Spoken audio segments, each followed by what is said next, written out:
Yep. Speaking of the chaotic nature of golf, Mike, kind of a chaotic golf world that we live in nowadays is the PGA Tour and LIV Golf still somehow haven't merged, and it feels like all of us fans are just stuck here losing out because we don't get to see the best against the best every week. Can you kind of give us your thoughts on this divide that's been in golf the last couple of years? Well, the PGA panicked, I think. Oh, They yeah. saw that they were getting their guys, taking Johnny Rahm, and well, he came later, but grabbing some of the other guys that they took, and Bubba Watson and all these guys. And I think Monahan panicked. I think they announced that day. I thought everything was going to be set. They announced they were going to have a merger and all this other stuff. Monahan, you can't find him. I haven't seen him since Christ was a child. I mean, my God, where the hell is this guy? He's he had stress. He sold out his membership. He sold them all out, did it behind their back with Greg Norman and that crew. That being said, I don't watch LIV. I think it's a horrible product. I don't think people want team golf. I think what would be ideal is once they do a merger with somebody that has a half a brain, you have the LIV golfers here, you have the PGA golfers here, and you have matchups. You have 2-on-2s and stuff like that. But the four-man teams, I think they want to set it up someday like the NFL, with the LIV division and the PGA division. All I know is if you got NBC and CBS and you should never panic. And they panicked while LIV has one of the worst TV deals going. You got to go to your iPad to find it. They made all their money, these guys. They sold out on the PGA, who made them stars. Did it? I mean, and I can't believe Rahm left. I mean, how much money does somebody need? Oh, they're giving me $200 million. I'm set. Buddy, you're going to be dead in 40 years. Okay? I mean, you had a legacy. And Jon Rahm, he's gone. These guys are all gone. And now we're watching golfers. I bet that kid last week live that won. Jake Knapp? Yeah. So did I. I bet him live as we're going along. What's great is I got a book, so I just call. I don't have to do the bull. I go, give me live minus. I just look at Bovada. Give me this, give me that. I start out pounding him on Thursday, a little bit at the end. Then I pound him early.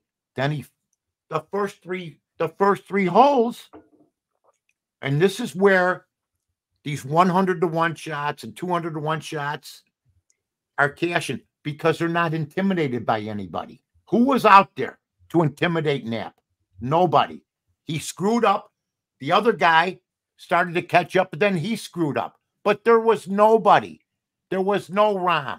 There was nobody there to make him tighten up, because that kid, if he had been up against somebody good, like Bubba Watson or Rahm or some of these other guys, and he started out those first three holes, he would have been done.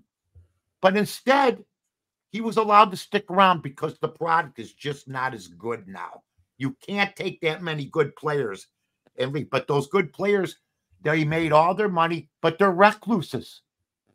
Nobody sees them. I turned on LIV. I thought it was a family. I thought it was on a family movie. I thought there was somebody laying in a towel, by the green, playing music. I go, so they've all lost their way. The PGA should hold firm. If they take their guys, bring in more guys, because this Knapp kid I don't know if he'd even be on the tour if all these guys hadn't defected. He was on the Corn Ferry Tour, and I wish him nothing but the best. But right now it's tough. I think that betting golf, though, is a lot of fun. And I think that's the thing that the PGA underrated, and they still won't go to it. I watched the Golf Channel. Where the hell are you? Where's the golf betting? Right? I agree. And I turn on Brandel Chambly and all those people. I'm sorry. You're the Golf Channel. I don't want to see the European Tour. I don't want to see the Corn Ferry Tour. I don't want to see the Senior Champion Tour. You got a tournament going on. You should show it from beginning to end. You shouldn't be doing an hour and a half pregame show for 3 hours of golf. It's nonsense. It's an old state product, and they don't have no youthfulness on that set. They all look like goddamn stockbrokers sitting up there. I mean, there's one guy that lives in Hawaii. He's like 7. He's my age, but he looks like twice as old. And he's talking about Tom. They got to get more into it. They got to bring the kids in. They got to have a gambling guy on there like the NFL did back in its infancy with Jimmy the Greek. You can't have all this golf betting and pretend it doesn't exist. They seem to feel like what They're works. so above it. Like they're so better than everybody, right? And beyond, it's no gambling out. Buddy, get with it, right? Exactly. It feels like what worked for them in 2002, 2005, they feel like is still going to work today, but it's not. And I love that you bring up the coverage, Mike, because it's a talking point for me and Ross basically on every episode. But when you turn on Golf Channel, the Golf Channel, you want to watch. No golf. I want to watch the golf. I don't want to listen to Brandel Chambly giving his opinions on why Jordan Spieth isn't going to be a Hall of Famer. And they're such. Look, I watch the Golf Channel for certain things to get some. I'll turn on to see the highlights from the day before to see when did hot, who didn't. But the nonsense and the Rory fondling when he plays, and they hang on to Jordan Spieth's belt loop. My God. He's nauseating to me. He can't just take a shot. Do you think Arnold Palmer would bring his caddy over and, hey, what do you think? Well, I think I'll use the 5. Well, I think I'll use the 4. Yeah, but the wind's going to... Shut up! Play the game and win something and shut up with your caddy for 5 minutes. All Palmer used to do is tell his caddy, go get me a pizza, be back by the 16th hole. All of a sudden, these guys need caddies to teach them how to play the game. And people love it. I don't like to listen to it. I put it on mute and play music and watch them play the game. I just think they got to. Rich Lerner's a good guy. I know Rich. He's got to talk to him. Get relevant. You're talking about LIV and everything else while you're stuck in 2000, like you said, Jack, 2005. And they don't see the relevance of how much of their audience is watching this and have money on it at the same point in time. And we want to see the games. And they're telling you to go to Peacock. They're telling you to go to Peacock. I tell my uncle it's on Peacock. He goes, what? I got to buy a Peacock? And I go, no, what are you talking about here? This guy's like, my uncle's like 87. He's got to get on to watch Peacock. He wants to watch these guys play. They don't know what they're doing. They think they're above it all. And I hope they see this because then I'm going to tag Golf Channel because get yourself a gambling guy on there. Bring the young people in. Quit worrying about living crapping in your pants. And that's it. Well said. I can tell you right now is what makes you, Mike. I can tell you right now, Mike, you easily could be a third co-host on this show just based on you agree with me and Jack that me and Jack weekly discuss that we don't know how the hell Jay Monahan still has a job, let alone that he essentially got a promotion with the new deal. I cannot believe it. He made nothing but millions, sold out, stabbed everybody in the back. But then when the Saudis came and said, "Hey, John Rahm to me was the guy that I didn't want to see go, and he was all against it, and he's nothing but a goddamn hypocrite. I love John Rahm's game, but he's a POS as far as I'm concerned about his word." I mean, that's the truth. Not wrong. I don't disagree. I think it was completely led up to him saying, no, I'm not doing this. I'm not doing this, to only go around and be like, oh yeah, I took the money. It was over. Yeah, no. You know what? In our world, he's a piece of crap. But I'll tell you this, and Rory, they're going after Rory. Rory opened his big gap. Now he's hoping they ask him. These guys are all sellouts. Let me tell you something, fellas. I made enough money in the 90s and 2000s. I still got half of it. You can only... How much money do these morons need where they're extinct? I haven't seen John Rahm since Patton was a corporal. Where is he? These guys only show up for the majors. They got all this money, so they got their big-ass house, and they sit in it, and so what? Where's the notoriety? I mean, my God, it was great to see him on. Scheffler's the smartest one. I don't even know if they've asked Scheffler if he wants to be in, and did he turn them down? Or do they think you know.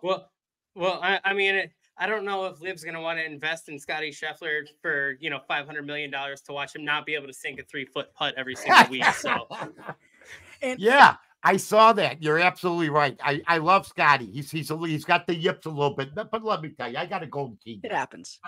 Yeah, I got it right over here. I got 24 courses on Rollins made it for me. Rollins, and it's in the arcade form.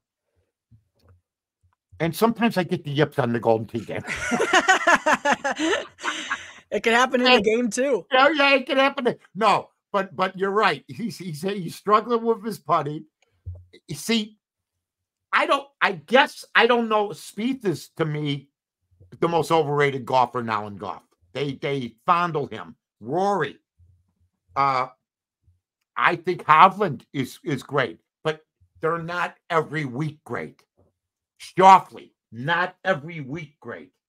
And that's where Nicklaus, Palmer, Tiger, and even Phil, who was subservient to Tiger, were there.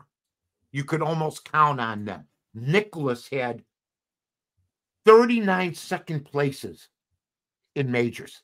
Think about that. He won 18 majors, and I used to, Mike Tiger's better than Nicklaus. I go, he'll never break his record. Now, confession of 18. And Tiger said 18.